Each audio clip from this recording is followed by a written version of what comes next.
อายน้อยมีความรับผิดชอบสูงในค่ำคืนที่ผ่านมาตนเองบ่สามารถไปแสดงอยู่ทางด้านหน้าเวที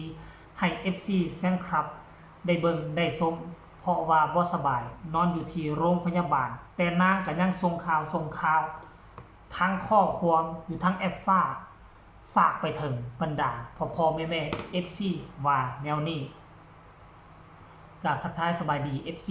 ทุกท่าน FC ทุกคนมาพบมาพ่อกับค่อยแล้วอีกคลิปหนึ่งเจเบาลาวมีเรื่องเล่าข้อมูลข่าวสารของน้องอายสกุลนพรจะมาติดตามอาการและการทำงานของพนกพงศกรไป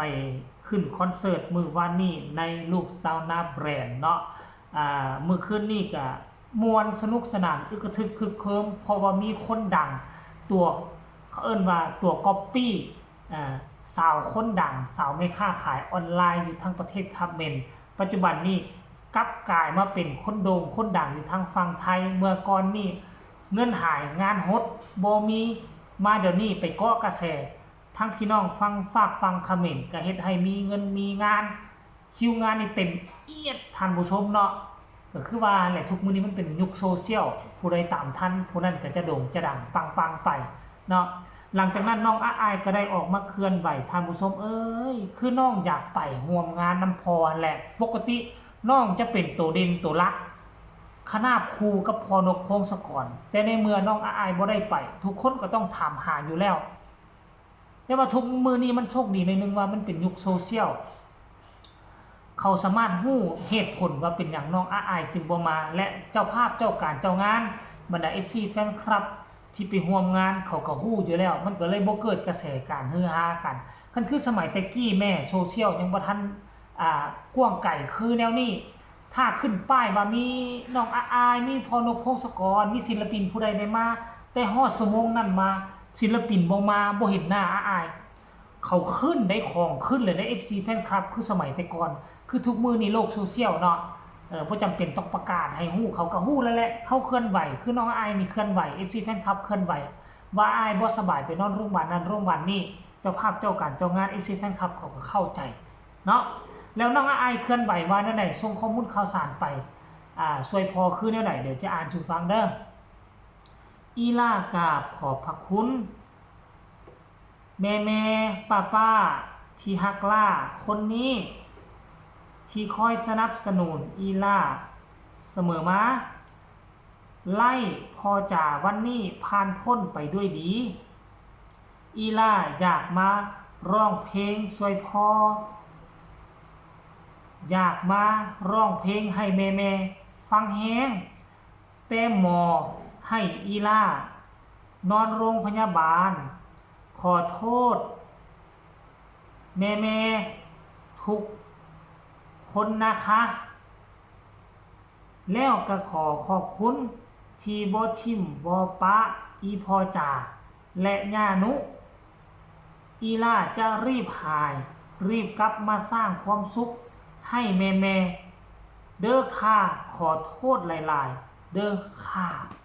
โอ้ยอันนี้คือความรับผิดชอบของศิลปินเบอร์ต้นๆของวงหมอลำเสียงดีฮกมีความรับผิดชอบสูงตนเองไปบ่ได้ก็ต้องขอโทษขออภัยออกมากล่าวขอโทษขอโพยและขอบคุณที่น้องบ่ได้ไปแต่ FC แฟนคลับก็ยังช่วยสนับสนุนและช่วยอุ้มสู่พอเพิ่นแล้วก็กับญานุเพิ่นให้งานเมื่อคืนนี้ผ่านพ้นไปด้วยดีเบิ่งแม้คนอายุ12ปีคิดได้ซ้ำนี่มันก็เหนือจินตนาการค่ะว่าคนเหนือคนสั่นว่างึดอายอายุเพียงซ้ำนี้แต่คิดได้ดีคนเข้ามาคอมเมนต์3-400 กว่าคอมเมนต์กดแชร์ไป50 กว่าครั้งคนเข้ามากดไลค์ให้โอ้ย 3,000 กว่าเดี๋ยวเจบ่ลาวจะไปอ่านคำคิดคำเห็นเด้อหลังจากน้องอายขึ้นมาโพสต์เคลื่อนไหววานแล้วนี่แล้ว FC แฟนคลับเขามีความรู้สึกขึ้นแนวใดเดี๋ยวเจบ่ลาวสิไปอ่านสู่ฟังคนแรกหายไวๆนะครับพักผ่อนหลายเด้อลูกพักผ่อนเยอะๆค่ะคนเก่งของป้าพักผ่อนเยอะๆหายไวๆเด้อว่าซั่นเด้หายไวๆนะคะคนสวยปังๆ อีหล่าพักผ่อนรักษาให้หายไวๆนะคะ ไม่เป็นไรนะลูก พักผ่อนรักษาอาการป่วยก่อนหายไวๆนะครับหลานสาวชื่อฮึบว่าซั่นพอนกพงศกรก็ว่าพักผ่อนมากๆนะลูกว่าซั่นผู้ต่อมาพักผ่อนหายไวๆเด้อหลานสาวขี้ดื้อของปู่อ้วนว่าซั่นโอ้ปู่อ้วนบ่เนี่ยกำลังใจให้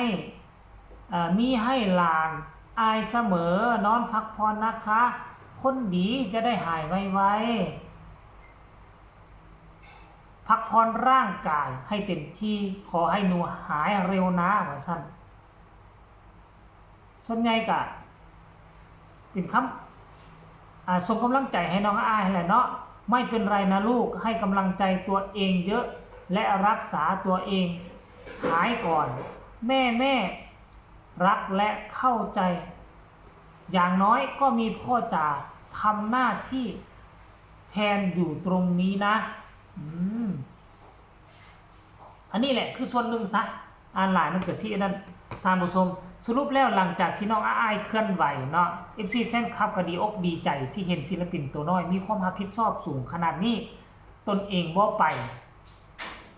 งานก็ต้องเดินต่อก็ยังใครในนึงมีพอนกพงศกรประคับประคองอยู่หั่นถึงว่าศิลปินรักคือตัวน้องอ้ายบ่สามารถไปได้แต่ว่า FC แฟนคลับก็เข้าอกเข้าใจ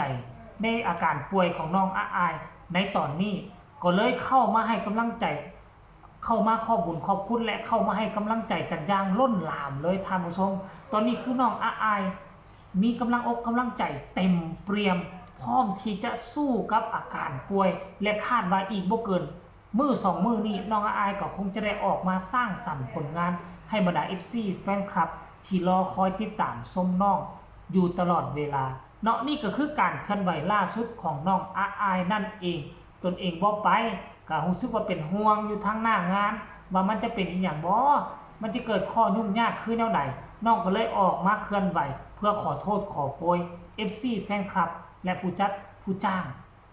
นี่ก็คือภาพความน่ารักความรับผิดชอบอันสูงส่งของศิลปินตัวน้อยน้องอ้ายสกุลณพรขอให้น้องหายดีเร็ววันและเฝ้าฮีบกลับมายืนอยู่บนเวทีสร้างสรรค์ผลงานมอบให้คน2ฝั่งโขงบ่ว่าคนฝั่งไทยและก็ฝั่งลาวได้รับชมความน่ารักของเจ้าอีกต่อไปคลิปนี้ฝากทุกคนกดไลค์กดแชร์กดติดตามให้แน่เพื่อจะบ่พลาดในคลิปต่อไป